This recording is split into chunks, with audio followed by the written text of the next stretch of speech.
नमस्कार मंडळी, मी आहे साक्षी आणि साक्षी किचनमध्ये तुमचं खूप खूप मनापासून स्वागत। तर मंडळी, मी तुम्हाला आज ओल्या जवळ्याची रेसिपी करून दाखवणार आहे। तर हा बघा, असा ओला जवळा आहे।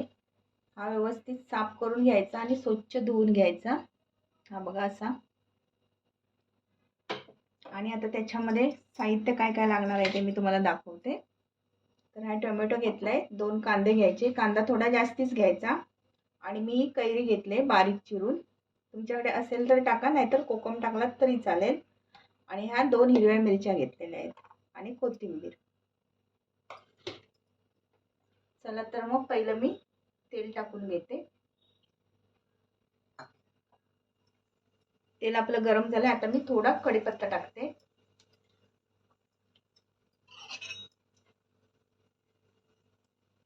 कढीपत्ता टाकल्यावरती टोमॅटो टाकायचा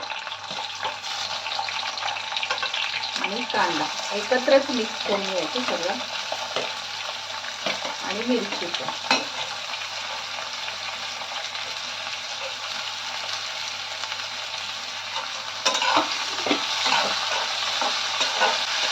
कांदा आणि टोमॅटो आपला मऊ होईपर्यंत परतत राहायचं थोडं। आता थोडा कांदा मऊ झालेला आहे आणि टोमॅटो पण। आता त्याच्यामध्ये मी कैरी टाकते।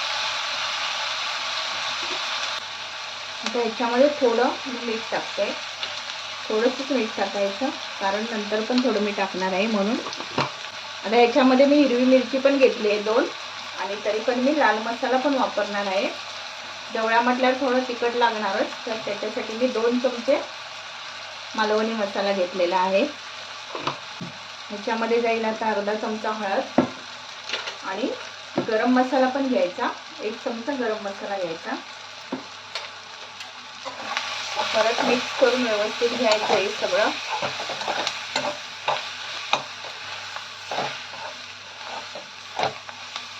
याचं आपलं झालेलं आहे। आता त्याच्यामध्ये जाईल जवळा।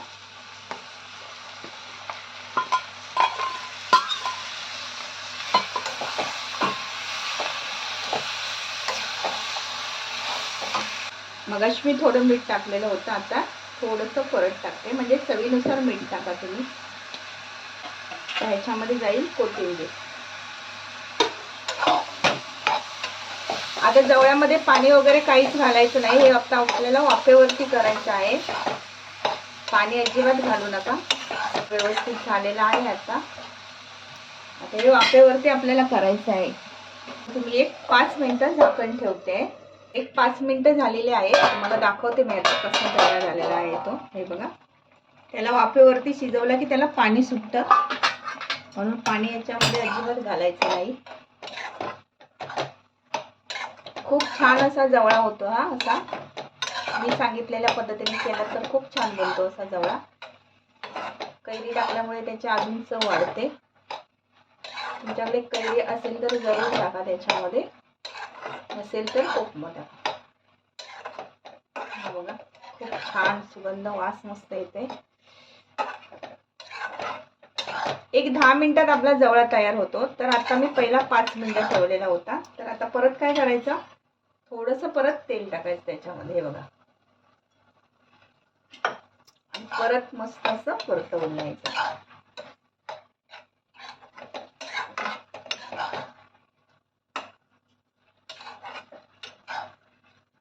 आता एक परत मी 5 मिनिटं झाकण ठेवते। हे बघा, एक 5 मिनिटांनी झाकण ठेवून झालं की आपला जवळा रेडी होईल। मी तुम्हाला परत दाखवते।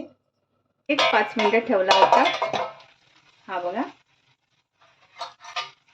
आता आपला जवळा तयार झालेला आहे। आणि मंडळी, एक ओळखायचं कसं, त्याचा आवाज बघा असा चुरचुर येतोय। हा बघा, असं चांगला व्यवस्थित सुकायला पाहिजे, की समजायचं आपला जवळा व्यवस्थित झालेला आहे। त्याच्यामध्ये पाणी सुटलेलं अजिबात राहायला नको। हे बघा, असा